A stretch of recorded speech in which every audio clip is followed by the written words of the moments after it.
Hi, this is Kirk, and today we're going to talk about my garden. It's the end of June right now, and you can see that I have plants all over the place here that are growing very well. We got peppers, we got tomatoes, we got peas, and you can also see a lot of weeds. And so we got to get those weeds under control because they're going to end up taking over the garden and robbing nutrients and water from your plants. You can see that we've got a lot of weeds in this section here, and this is an area that we haven't tilled yet or cultivated yet since we planted the plants, and you can see that the peppers and lettuce are getting buried in those weeds. And so today we're going to tackle these with the Earthquake Mini Cultivator and just turn these weeds under and pull those roots up so they don't want to keep going.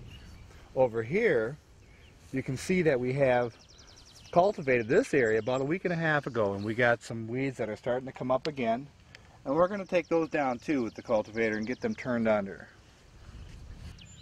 With the most powerful engine on the market today for a mini cultivator, the Earthquake MC43 Mini Cultivator has more than enough power and speed to dig in some really tough soil conditions.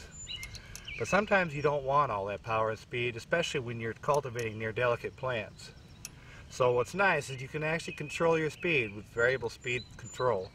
So you can slow down the till and the dig so you're not accidentally digging up your plants or covering them with dirt.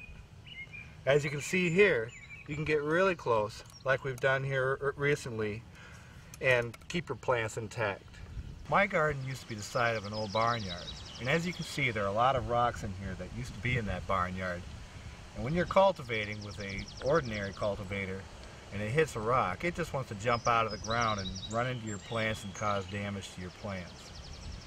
What's different about the Earthquake MC43 is that the handlebars are designed in such a way that they form a line from the user straight over the unit to the front of the tines. What that provides you is the overhead control that you need to help keep the unit on the ground if it wants to jump out. And the weight distribution of this unit is such that it wants to stay down and keep low without jumping into your plants. Most other competing cultivators out there have the handlebars come in behind the unit and connect in the middle so that it's more like a springboard. And it's very difficult to control that from jumping out of the ground.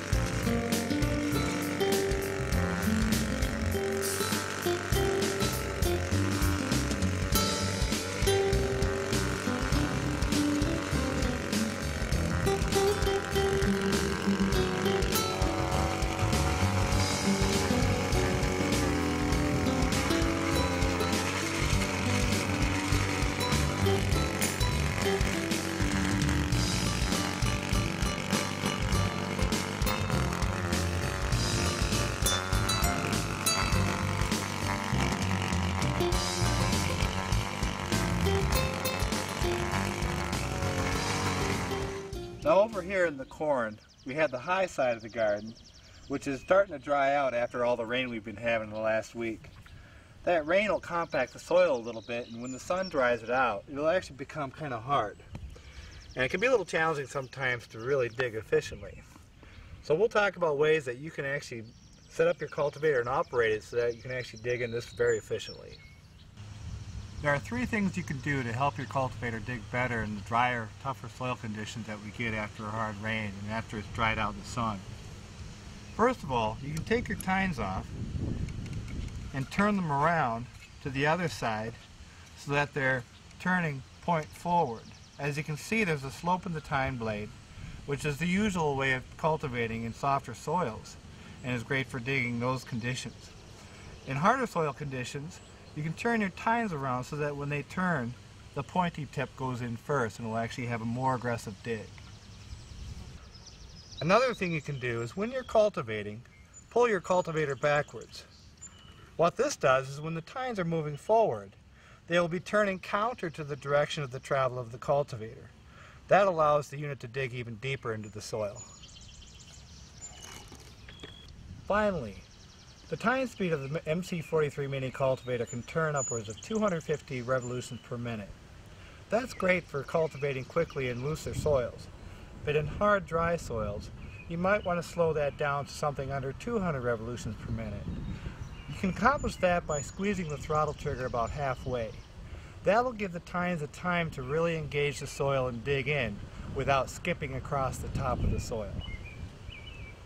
In the rare event that you might get a rock stuck in your tines and the cultivator stops turning, don't worry about it. It's nothing to be concerned about.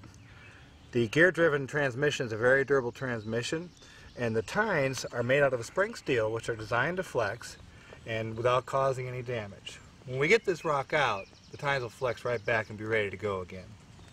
There are two ways you can get this rock out of here.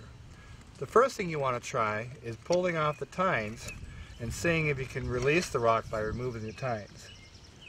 If the tines are still stuck and you can't pull them off, then get a hammer and simply gently tap in the direction that the rock will want to go.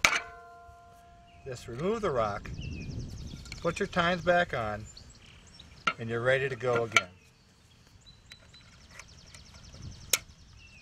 One final thing. Once we've cultivated the entire garden and turned it under all those weeds, we're going to go back and add a mulch material like these dried leaves. What this will do is help keep the weed growth down throughout the rest of the growing season and keep moisture in the soil for the plants. In the fall, when we're done harvesting, we're going to come back with an earthquake front tine or rear tine tiller and turn all this mulch in where it can compost and provide good soil structure and nutrients for the plants that we're going to plant in the springtime.